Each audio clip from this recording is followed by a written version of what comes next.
नमस्कार विद्यार्थी मित्रांनो, आज आपण पाहणार आहोत दशांश अपूर्णांकाचा भागाकार.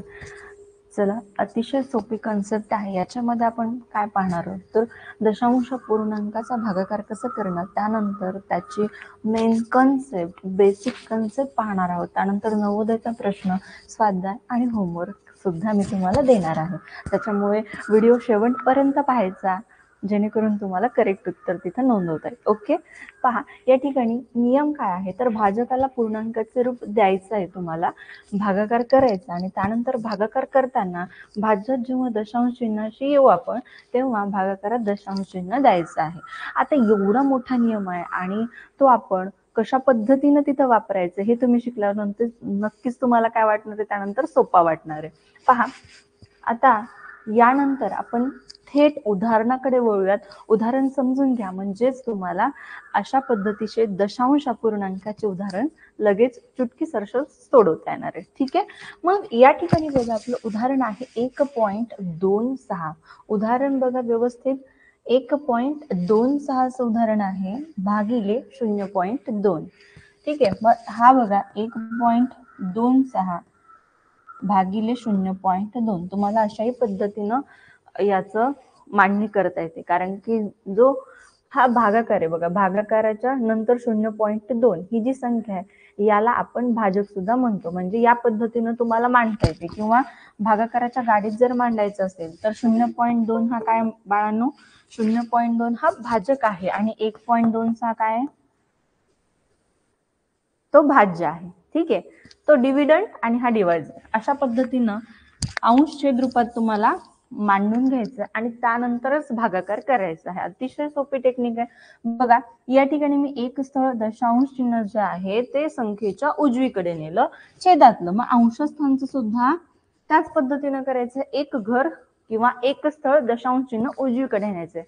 मग आपला जो नियम होता काय, की भाजकाला पूर्णांकाचे रूप द्यावे, हा पूर्ण झाला इथं. कारण की बघा, या ठिकाणी छेदातली जी संख्या आहे ज्याला आपण भाजक असं म्हणतो तो काय झाला, 2 झाला. म्हणजेच काय, पूर्णांक संख्या तयार झाली आणि वरी 12.6.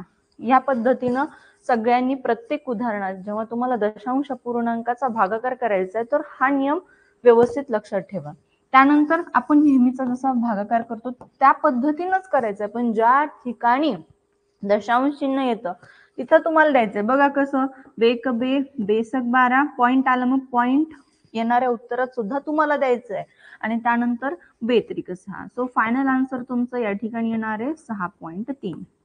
हे तुमचं अचूक उत्तर असणार आहे की नाही. बघा, व्यवस्थित लक्ष देऊन तुम्ही समजून घेतलं तरच समजणार आहे. व्यवस्थित पहा.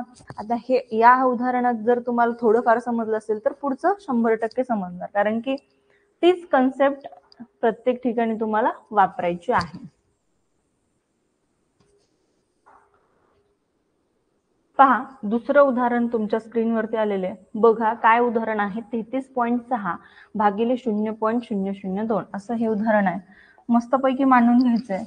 33.6 भागिले 0.002. ठीक आहे, मांडून घेतलं. आता बघा, छेदामध्ये 3 स्थळ झाल्यानंतर आपल्याला दशांश उचलून ठेवायचं आहे, म्हणजेच काय, ती पूर्ण संख्या तयार होते. मग या ठिकाणी 1, 2 आणि 3 आहेत की नाही 3 स्थळ. मग इथं तुमचा काय येणार, दशांश चिन्ह येणार. आणि सेम वरती सुद्धा, आता छेदातला दशांश चिन्ह तुम्ही सरकावून घेतलं म्हणजे अंशस्थानचा दशांश चिन्ह सुद्धा तुम्हाला सरकावून घ्यायचाच असतो. मग या ठिकाणी बघा 1, 2 आणि 3 इथं तुम्हाला अंक दिसत नाही, पण तिथं तुम्हाला शून्य मदतीला येतो. मग या ठिकाणी वरती काय संख्या तयार होईल बाळांनो, 33,600 आणि खाली 2. आता काटाकाटी करून घेऊयात आपण.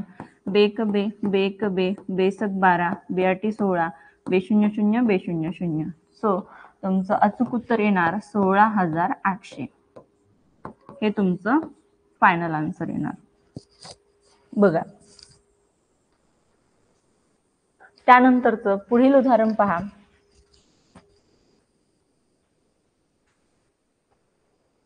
उदाहरण काय तर 4.05 भागिले 0.5 बरोबर किती, बरोबर किती. उदाहरण व्यवस्थित समजून घ्या. तुम्हाला जे उदाहरण दिलेले ते अंश छेद रूपात मांडून घ्या आधी, आणि त्यानंतर तुम्हाला काय करायचं तर भाजक जी संख्या आहे म्हणजे छेदातली जी संख्या आहे त्याचा दशांश चिन्ह काय करायचंय, उजवीकडे सरकवायचंय. का? दशांश चिन्ह असेल तर उजवीकडे सरका, कारण की आपल्याला ती पूर्ण संख्या तयार करायची असते. मग या ठिकाणी आहे म्हणून सरकवायचं. बघा उदाहरण आपण छानपैकी आधी मांडून घ्यायचंय. मग 4.05 भागिले 0.5. ठीक आहे. एक स्थळ बघा या ठिकाणी आपल्याला उजवीकडे सरकावं लागणार. मग अंशस्थानचं पण एक स्थळ काय होणार, उजवीकडे सरकणार. ठीक आहे. मग 40.5 छेदामध्ये 5. मस्तपैकी काटाकाटी करायची आता. 5 1 5, 5 8 40, 5 0 0, 5 1 5. सो फायनल आन्सर येणार 1.8. काय येणार? 1.8 नाही, 8.1. असं उलट पण वाचायचं नाही. 8.1 तुमचं फायनल आन्सर आलं. समजलं सगळ्यांना? चला नेक्स्ट क्वेश्चन घ्या मग.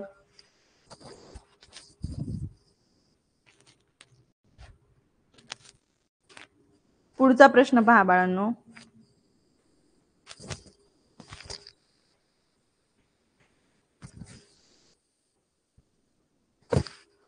पहा पुढचा प्रश्न काय आहे तर 20.4 भागिले 1.7. अतिशय सोपा प्रश्न आहे.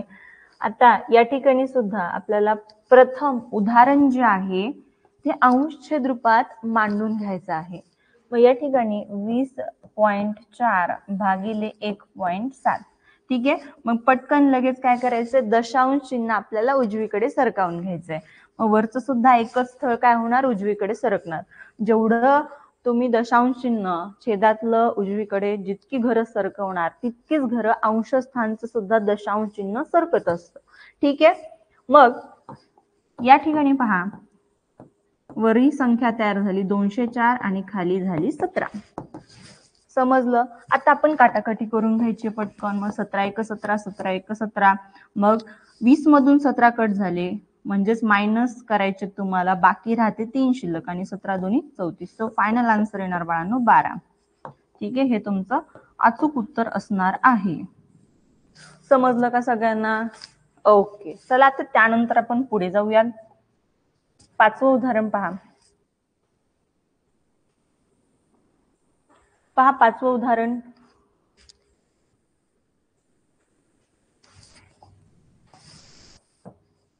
$204.55 भागिले 0.05. आता छेदातली जो दशांश चिन्ह आहे छेदातील तो दोन घर आपल्याला उजवीकडे सरकून घ्यावा लागेल, तेव्हाच त्याचं रूपांतर पूर्णांक संख्येमध्ये तयार होणार. ठीक आहे.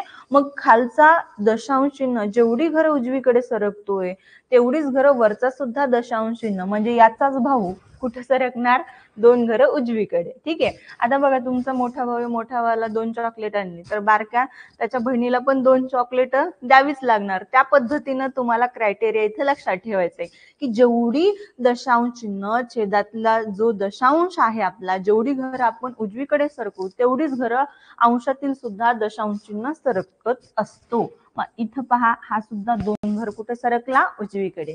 मग वरी संख्या तयार झाली. बघा कोणती संख्या तयार झालीये, 20,495 आणि छेदामध्ये झाली 5. ठीक आहे. आता आपण काटाकाटी करू शकतो. मग चला पटकन काटाकाटी करूयात. 5 1 5, 5 चोक 20, 5 0 0, 5 9 45 आणि 5 1 5. सो फायनल आन्सर याचं असणार आहे 4091.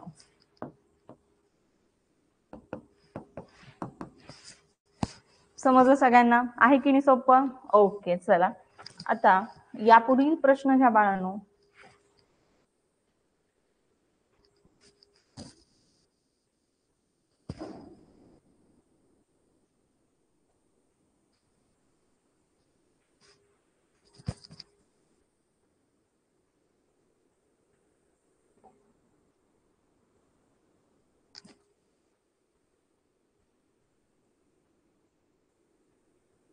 $23.45 भागिले 10. आता इथून पुढे जादुई ट्रिक सुरू झाली.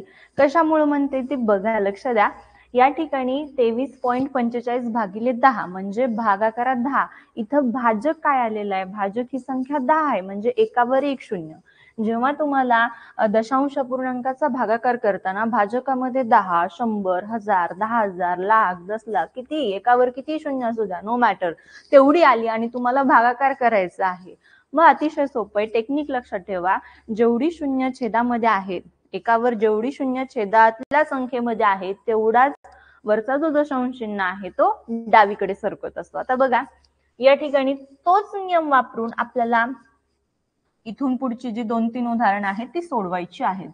मग इथं पहिली जी आपली स्टेप होती की जो हे उदाहरण आहे दशांश अपूर्णांकाच्या भागाकाराचं ते आधी अंश छेद रूपात मांडून घ्यायचं. बघा मांडून घेतलंय मी. छेदामध्ये बघा भाजकामध्ये कोणती संख्या आहे, 10 आहे, म्हणजे एकावर एक शून्य आहे. मी आताच सांगितला नियम की छेदामध्ये जेवढी शून्य आहेत एकावर शून्य जेवढी आहेत, आता इथं एकच आहे, मग इथला जो दशांश चिन्ह आहे तो एक घर कुठं सरकणार, डावीकडे. आणि झालं की मग तुमचं उत्तरच आलं. काय आलं, 2.345 हे तुमचं अचूक उत्तर असणार आहे या प्रश्नाचं. इथं तुम्हाला काटाकाटी किंवा भागाकार एवढा मोठा करत बसण्याची अजिबात आवश्यकता नाहीये. एका सेकंडच्या आत तुम्हाला उत्तर येतं, तोंडीच उत्तर सांगता येत. किती मस्त टेक्निक आहे ही. टेक्निक सगळ्या विद्यार्थ्यांनी लक्ष ठेवायची आहे, खूप महत्वाची टेक्निक आहे. नेक्स्ट एक्झाम्पल पहा बाळांनो, 4.879 भागिले 100. उदाहरणार्थी आपण मांडून घेऊया 4.879 भागिले 100. ठीक आहे. आता छेदामध्ये पहा बरं 2 शून्य आहेत, मग अंशस्थानचं सुद्धा जो दशांश चिन्ह आहे तो तुमचा 2 घर कुठं सरकणार, डावीकडे सरकणार. पहा एक घर डावीकडे, हा 2 घर डावीकडे, म्हणजे या ठिकाणी येणार. इथं तुम्हाला अंक जरी नसेल दिसत तरी तिथं शून्य हा डिजिट तुम्हाला घ्यायचा आहे, म्हणजे फायनल आन्सर येणार 0.04879 हे तुमचं अचूक उत्तर असणार आहे. पुढचं उदाहरण घ्या.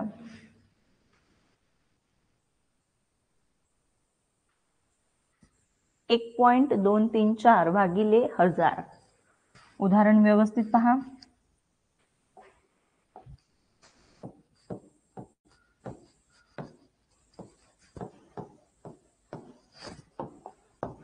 या ठिकाणी सेम तीच पद्धत आहे. 3 शून्य आहेत एकावर, मग आपला जो दशांश चिन्ह आहे अंशातला तो 3 घर डावीकडे सरकून घ्यायचा आपल्याला. पहा एक तुम्ही शून्य कट केलं तर एक घर डावीकडे गेला, दुसरा कट करायचा तुम्हाला 0 तो 2 घर डावीकडे जाणार, तिसरा कट करायचा 0 तर आणखीन एक घर डावीकडे सरकणार हा दशांश चिन्ह.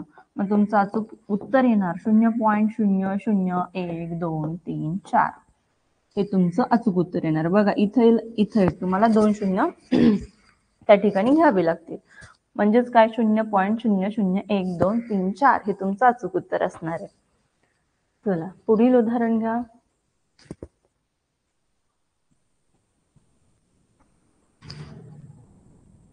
एक 1256 भागिले 9 सॉरी 1256.9 भागिले किती आहे, तर भागिले 10,000 आहे. म्हणजे हे सुद्धा जादुई टेक्निकनं आपल्याला उदाहरण सोडवायचं. म्हणजे एक छोटासा नियम लक्षात ठेवा जेणेकरून मोठ्यात मोठी तुमची कन्सेप्ट दूर होऊन जाईल. ठीक आहे. या ठिकाणी पहा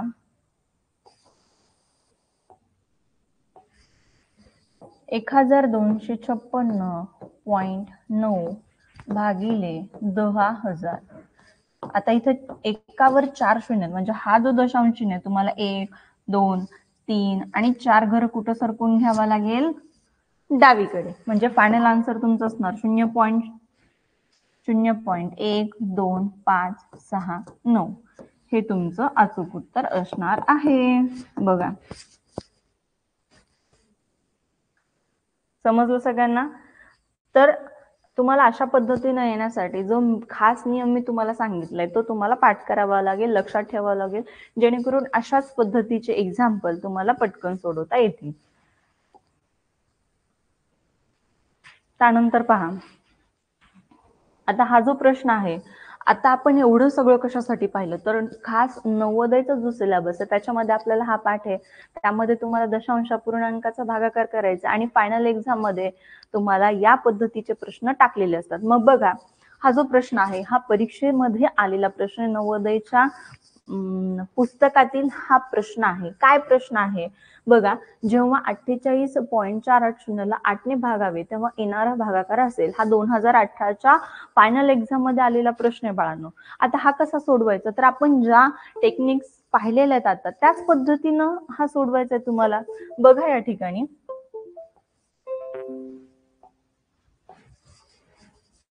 उदाहरण मांडून घेऊयात आपण. अंश छेदरूपात 48.480 भागिले 8. ठीक आहे. आता या ठिकाणी जो भाजक आहे ती ऑलरेडी तुम्हाला इथं पूर्णांक संख्या दिलेली, आपल्याला फक्त आता काटाकाटी करायची. बघा 8 एक 8, 8 × 48 या ठिकाणी पॉइंट आहे. तुम्हाला येणाऱ्या उत्तरात सुद्धा दशांश चिन्ह द्यायचं आहे, म्हणजेच डेसिमल पॉइंट द्यायचा आहे. त्यानंतर 800, 8 × 48 आणि 800. सो फायनल आन्सर तुमचं आलेलं आहे 6.060. हे तुमचं अचूक उत्तर असणार आहे. पहा पुढचा प्रश्न. आता हा जो प्रश्न आहे तो सुद्धा 2023 मध्ये आलेला प्रश्न आहे. काय प्रश्न, तर 4.239 ला 9 ने भागाकार दिल्यावर हाती येते. म्हणजे सिंपल तुम्हाला भागाकार करायचा आहे. मग भागाकार करून घेऊयात आपण या ठिकाणी. पहा 4.239 ला 9 ने भागाकार दिल्यावर हाती येते. मग पटकन आपण भागाकार करायचा. बघा 9 एक 9. आता इथं बघा खाली सुद्धा काय आहे, पूर्णांक संख्या, म्हणजे आपल्याला दशांश चिन्ह सरकवायची काही आवश्यकता नाही. विनाकारण कुणीच दशांश चिन्ह सरकावून घ्यायचं नाही. जेव्हा आवश्यकता असेल, पूर्णांक संख्या तयार करायची असेल तेव्हा सरकून घ्यायचं, ही बाब लक्षात ठेवा. मग डायरेक्टली इथं तुम्ही भाग देऊ शकता. 9 एक 9. आता इथं बघा 4 लहान आहेत, शून्याचा भाग झाला 900. त्यानंतर पॉइंट आहे इथं सुद्धा तुम्हाला येणाऱ्या उत्तरामध्ये डेसिमल पॉइंट म्हणजे दशांश चिन्ह द्यायचंय. ठीक आहे. 9 चौक 36. आता भाग गेला 9 चौक 36. ठीक आहे. किती उरले, 6 उरले. 9 7 63 आणि 9 एक 9. सो फायनल आन्सर किती आलं बाळांनो, 0.471.